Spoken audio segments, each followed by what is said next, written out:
सिला फोथाराव गिख्रंथाव लामा जाब्रबथाय जायगायावनो सासे सुबुंनि जिउ खहा आरो सानै जोखोम सिला फोथार पुलिस थानानि बेन्दोंआव थानाय जलखिया सुथिनि 515 नं राजा लामायाव दिनै बेलासिनि 2 रिंगायाव गिख्रंथाव लामा जाब्रबथाय जायो। मिथिनो मोननाय बायदिब्ला जनाइनिफ्राय दखुवाखाना फारसे थांबाय थानाय AR01L 5893 नम्बरनि सेन्ट्र गारिया दिग सामलायनो हायैयाव फांसे बिफाङाव सौदावो। जाउनाव जायगायावनो दोनखान्थ पेगुआ जिउ गोमायो। गुबुन सानै प्रेमदर पेगु आरो जुगल पेगुनि खर' आरो देहा गोबां जायगायाव जोखोम जानाय गोब्राबथार थासारियाव सिला फोथार मडेल देहा फाहामसालियाव थिसननाय जादों। जाथाय जानाय सुबुंफोरा थारैनो मा जायगानि दासिम रोखायै मिथिथ'नाय जायाखै।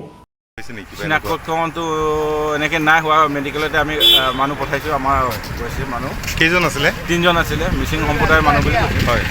মিচিং সম্প্ৰদায়ৰ মানুহ দখৰখানা চাইলৈ বুলি কোৱা মানুহখিনি। ইয়াৰ কেইজন স্পট হ'ল? স্পটটো এনেকৈ নাই, এটা চিৰিয়াছ মানে এজনহে বেছি সংকটজনক আছে। বাকী দুজন অলপ মানে আঘাতপ্ৰাপ্ত হৈছে, হেভি আৰু। এটা ক'লৈ প্ৰেৰণ কৰা হ'ল? এইটো চিলাপথাৰ মানে মেডিকেল। मोनसे फोसावथाय खैराबारि उपेन्द्र नेशनेल एकाडेमी फरायसालियाव देग्लायनिफ्राय 10 थाखोनि मुं थिसननाया सोलिगासिनो।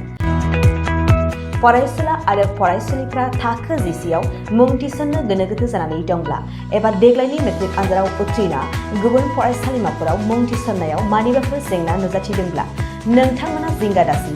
खैराबारि उपेन्द्र नेशनेल एकाडेमी फरायसालिया नोंथांमोननो थाखो 10नि सोलोंथाय लानो खाबु होदों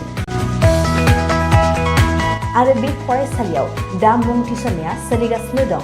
बे फरायसालिया उदालगुरि जिल्लायाव दं।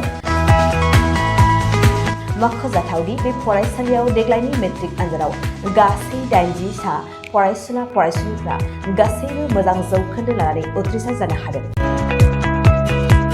बे फरायसालियाव थानो थाखाय हस्टेलनिबो सुबिदा मोननो हागोन।